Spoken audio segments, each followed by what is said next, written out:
Olá amigos do Quinvo, Beto Assad aqui com vocês, hoje para a gente fazer uma análise sobre esse primeiro semestre na nossa Bolsa, sobre o Ibovespa, como ele se movimentou, que teve um mês de junho aí muito ruim.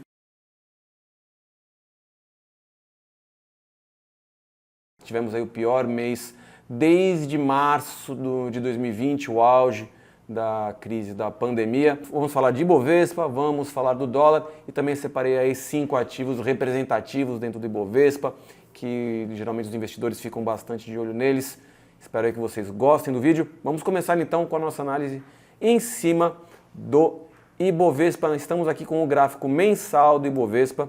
A gente pode ver pelo tamanho da barra, né, do mês de junho, que a queda não foi legal, né? Tivemos então aqui, ó, uma queda de 11,5%, a pior queda desde o fatídico mês aqui de março de 2020, quando a bolsa caiu 29,9%.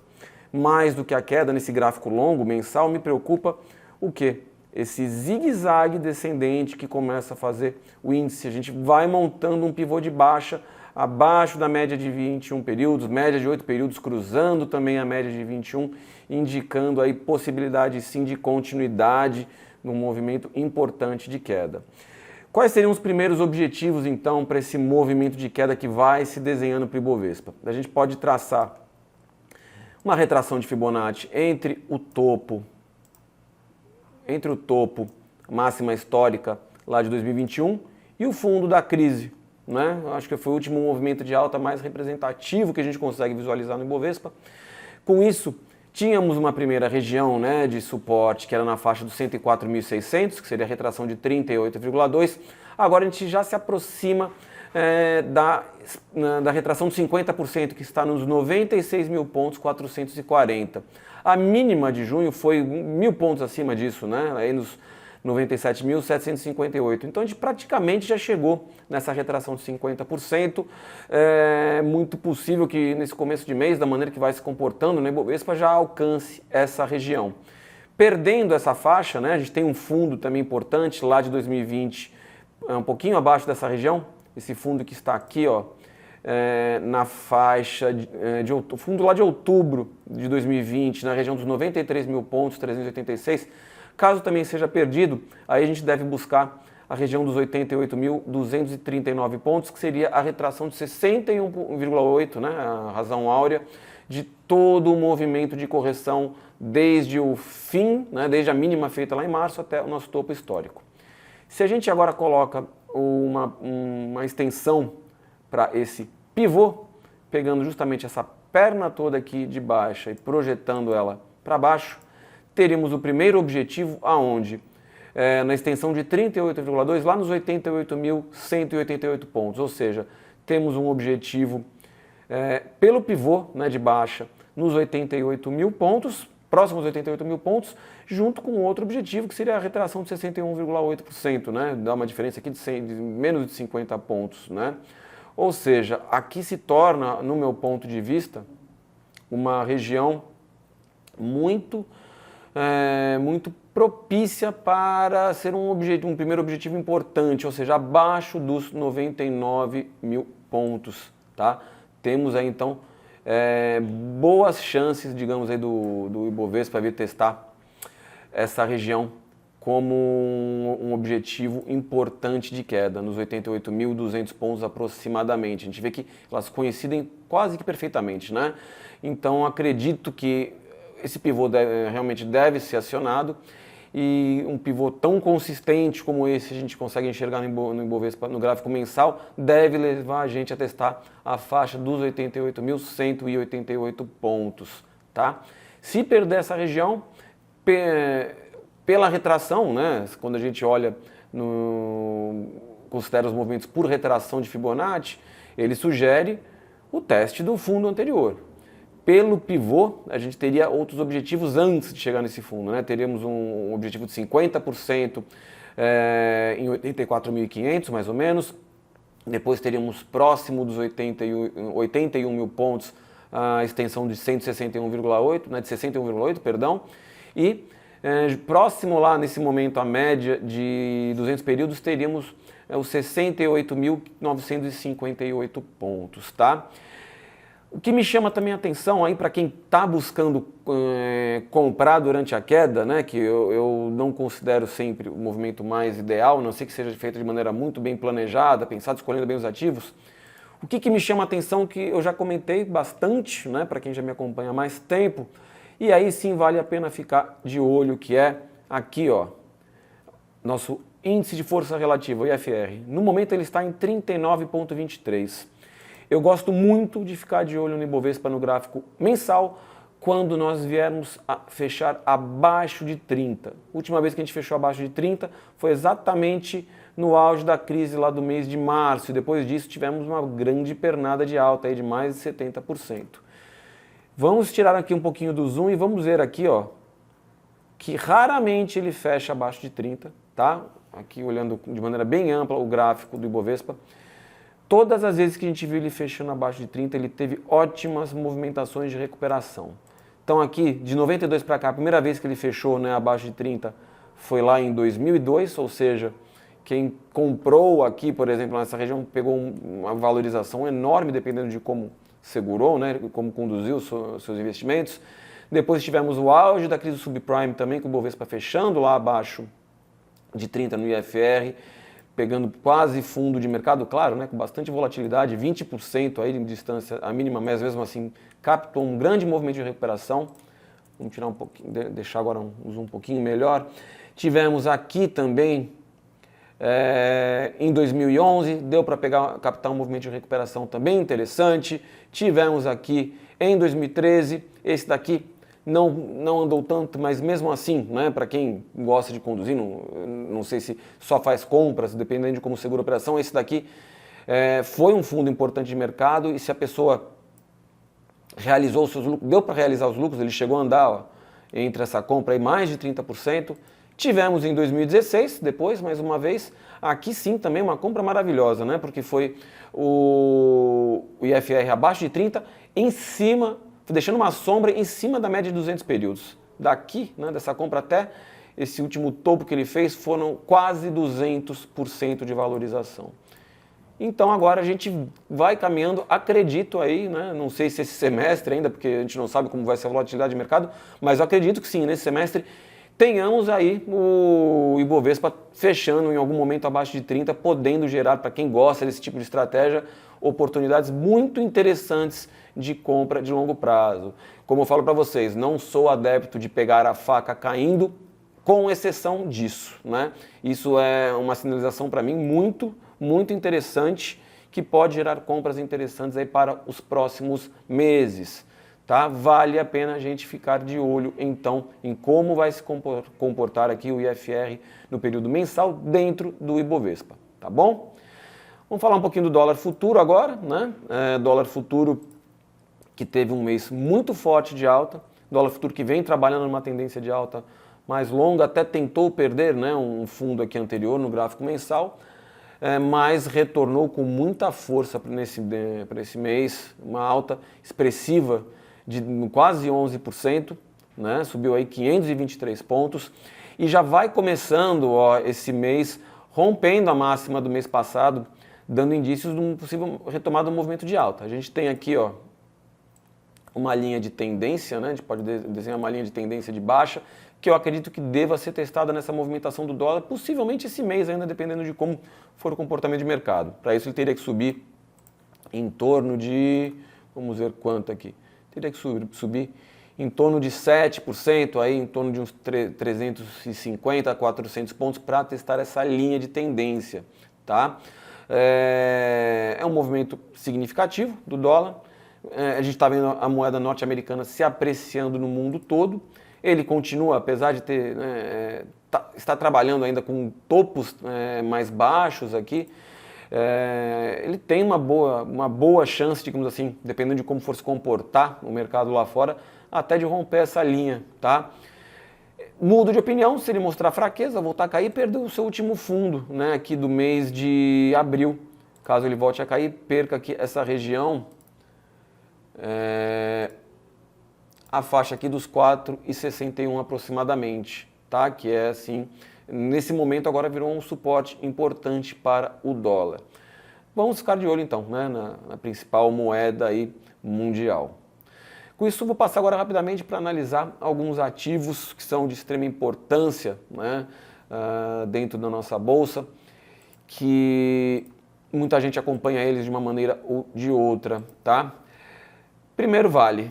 Vamos falar um pouquinho de Vale. Estamos aqui no gráfico mensal de Vale também.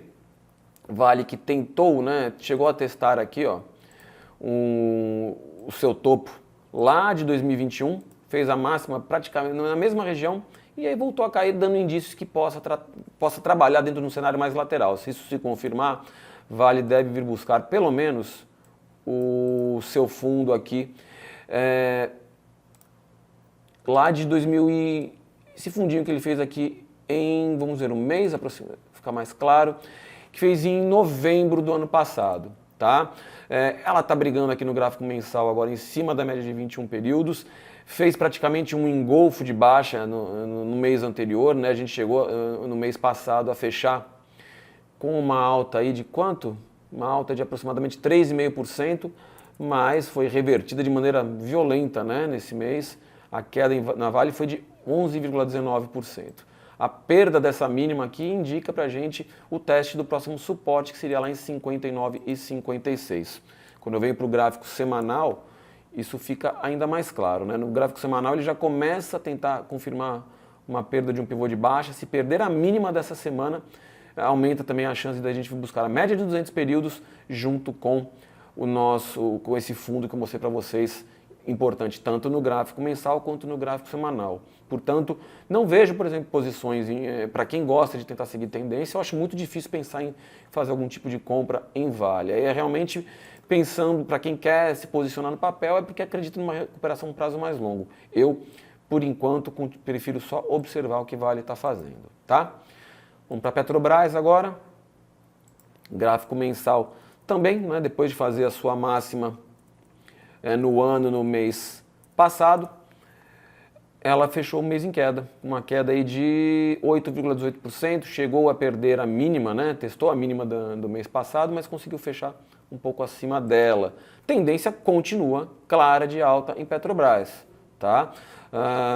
Não perdeu nenhum fundo assim que seja muito representativo, então a gente tem no gráfico mensal ainda uma tendência de alta. Quando a gente vem para o gráfico semanal em Petrobras, ela já começa a tentar trabalhar aqui abaixo da média de 21 períodos. A gente teve um fechamento, né, abaixo da média de 21 períodos. Na semana passada a gente bateu na média de 21 e voltou a cair. E vamos brigando exatamente na região da média essa semana. Vamos ver como vai fechar nessa sexta-feira, no dia 1º aí de julho, para ver se ela consegue mostrar alguma força de recuperação, né, fechar acima das médias, ou se vai acabar confirmando um fechamento abaixo da média de 21 períodos. De qualquer maneira, o papel vai subindo na semana, vai subindo 5,64%.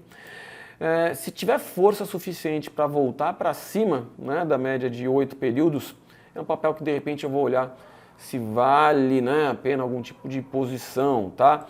Continua assim tendência de alta, vale a pena a gente ficar observando. Só me chama atenção, né? Já até mudei aqui um pouquinho a minha configuração. A gente já tem o nosso stop ATR em modo venda, né? Pela volatilidade que o papel vinha fazendo no gráfico semanal, ele já começa a querer entrar em tendência de baixa, né? A gente vê que o stop ATR estava em modo compra desde maio do ano passado, ou seja, ficou um ano inteiro com esse indicador de stop, né, para volatilidade no modo compra, e agora ele virou para o modo venda, o que me tira um pouquinho de vontade, digamos assim, de buscar de repente algum tipo de posição no ativo, né? De qualquer maneira, pelas médias continua em tendência de alta, mas já vai mostrando um pouquinho mais de perda de força. Tem aqui, ó, a máxima da semana veio justamente brigar nessa região de resistência, que está lá perto dos 31,60, ganhando novamente essa região dos 31,60, pode sim mostrar um pouquinho mais de força em relação a outros ativos que a gente tem no mercado, tá bom? Falar agora um pouquinho de Magazine Luiza, né? Setor de varejo que vem sofrendo barbaridade, né? Desde os topos lá ainda em 2020. É um ativo que desperta aí paixões, discussões acaloradas, mas que mesmo nesse valor a 2,34 parecendo estar barato, não consegue mostrar reação. Ele está agora exatamente em cima no gráfico mensal, tá? Em cima de uma região de suporte importante, que é um topo lá de 2017, que foi na faixa dos 2,69, mas ele fechou o mês perdendo essa região. A perda da mínima, né, apesar de já estar esticado, a gente vê até no EFR, no gráfico mensal, ele está trabalhando já abaixo, né, de 20, mais ou menos,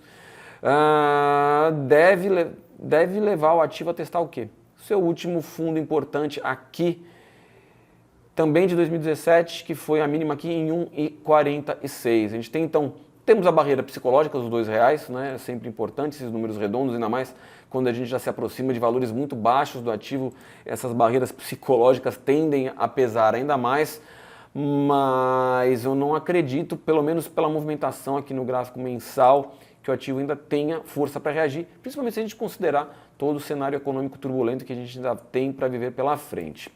Se a gente vamos diminuir um pouquinho o prazo, colocar no gráfico semanal, mesmo o gráfico semanal não consegue mostrar uma sinalização ainda de reversão, né, para o ativo poder querer começar a subir. Ele não me mostra divergência, não me mostra sinalizações interessantes em cima de pontos anteriores, né, lá de trás, para tentar buscar de repente algum tipo de compra. Tá difícil, infelizmente, a situação aqui de Magazine Luiza vai indicando uma continuidade desse movimento de queda, mesmo com o ativo já estando aí bem desvalorizado em relação ao seu topo histórico, né? A gente já tem uma queda aí, quando a gente corrige, de mais ou menos 92% aproximadamente, né? Enfim, existe chance, sim, sempre do ativo continuar caindo, tá? Vamos lá, falar um pouquinho agora do setor financeiro. Peguei Itaúsa, tá? Foquei em Itaúsa para a gente falar. Eu peguei as principais de cada setor aí, pelo menos para a gente poder dar uma visão geral. Itaúsa teve um mês também muito ruim, né? Fechou o mês em queda de 13%, perdendo aqui alguns fundos importantes anteriores. E o ativo parece, né, que continua trabalhando num prazo mais longo dentro de uma faixa mais lateral, né? Se a gente pegar esse último fundo aqui e juntar os topos que o ativo fez, ó, ele vai tentando se caminhar para esse fundo na faixa do 7,83. Tinha dois fundos, né, importantes aqui, esse outro fundo que já foi perdido esse mês na faixa aqui dos 8,67, além desse outro, e tudo indica que vai buscar agora justamente esse fundo de 7,83 dentro desse quadrado mais ou menos que ele está, que o ativo está trabalhando. Para quem gosta de trabalhar essas faixas, tem que ver se o ativo vai se segurar por aqui e gerar algum tipo de reversão, né? Quando a gente coloca no gráfico semanal, já me preocupa um pouco mais a formação gráfica dele, né? Por quê? Ele fez um pivô de baixa, tá?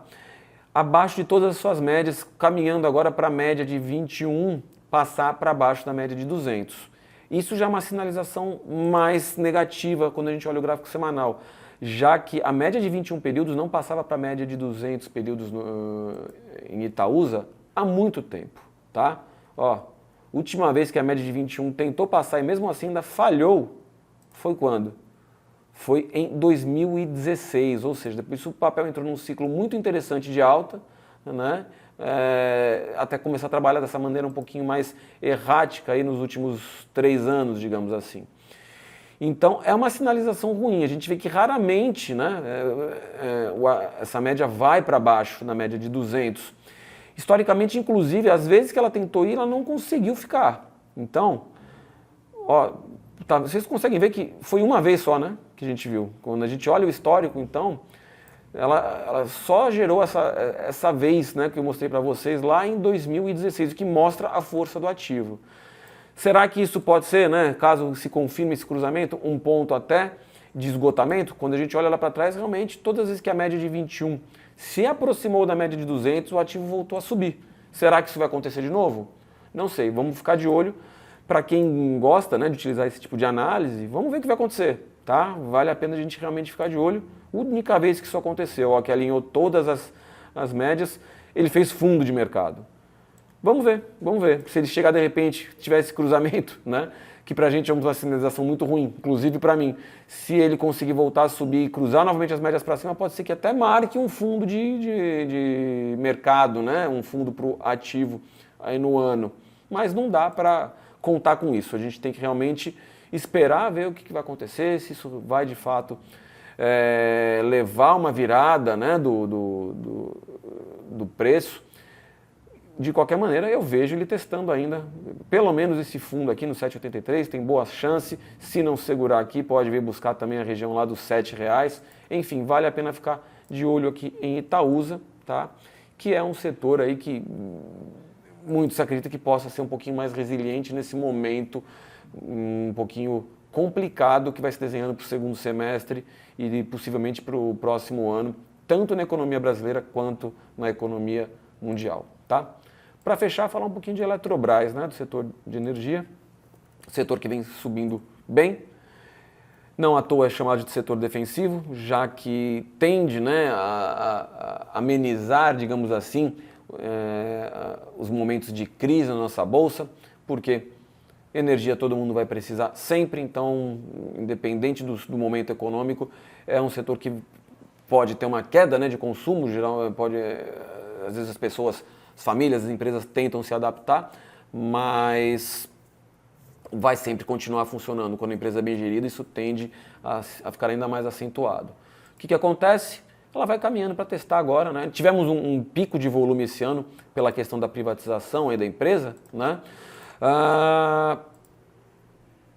Agora ela vai se caminhando para testar o seu topo do ano passado, tá? O ativo vai indo muito bem. Para quem olha o gráfico mensal, fala, vale a pena uma entrada aqui então, já que ele está chegando no topo? Não. Eu vi entradas legais, se a gente pensa em gráfico mensal, em duas ocasiões. Aqui, né, em 2021, uma vez que a gente testou médias importantes, chegou a romper a máxima aqui do mês de setembro, mas não deu continuidade.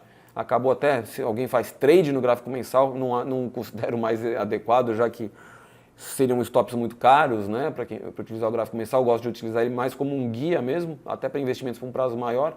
Poderia ter pensado então numa entrada aqui e outra no rompimento da máxima desse candle que marcou o fundo aqui, né?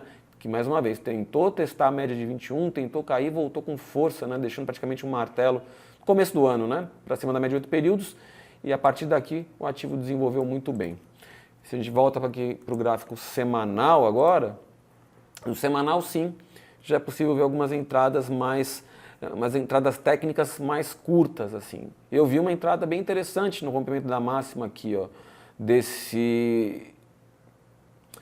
da semana aqui do dia 13 de junho, né? Uma vez que foi um candle que voltou com força para cima aqui da média de 8 períodos, um ativo que trabalha no zigue-zague ascendente e ele seguiu seu movimento de alta, né? Acredito que tenha boas chances, tá? Não dá, a gente nunca tem bola de cristal, claro, a gente trabalha com possibilidades, mas a movimentação forte que vai fazendo aqui a Eletrobras, ela tem boas chances de testar e até romper a região dos 47,31, tá? De qualquer maneira, vamos ver como o ativo vai se comportar ao testar esse topo aqui, porque pode, e não só pode, como deve encontrar alguma pressão vendedora, já que é um topo importantíssimo papel. Só começo a ficar com uma pulga um pouco mais atrás da orelha para a Eletrobras, perdão, se ela não conseguir ganhar essa região de topo e numa queda começar a perder fundos importantes anteriores, né? Como por exemplo o fundo justamente dessa semana que eu falei para vocês que marcou, né, uma entrada de força compradora junto, foi a semana lá das novas ações que começaram a ser negociadas, né, pelo ativo, fundo lá em 39,41. Se voltar a cair, perder esse fundo, perdendo médias aqui importantes, o ativo pode reverter esse movimento interessante de alta que vai tendo até o momento. Então eram esses ativos que eu queria mostrar para vocês. Temos aí um segundo semestre bem desafiador pela frente, temos cenário eleitoral no Brasil que vai trazer volatilidade para a Bolsa, não tenho a menor dúvida disso, somado ainda às incertezas que nós temos atualmente no mercado lá fora. Devemos ter então um semestre aí de muita emoção para o investidor. Então tenham bastante cautela com seus investimentos, façam tudo com calma, não exagerem no tamanho da mão de vocês caso queiram fazer trades aí um pouquinho mais agressivos, já que o mercado tende a chacoalhar bastante, tá bom? Espero que tenham gostado então do vídeo, não esqueçam de deixar o like, ativar o sininho e em breve a gente volta aí com mais conteúdo para vocês, tá bom? Valeu, grande abraço e até a próxima.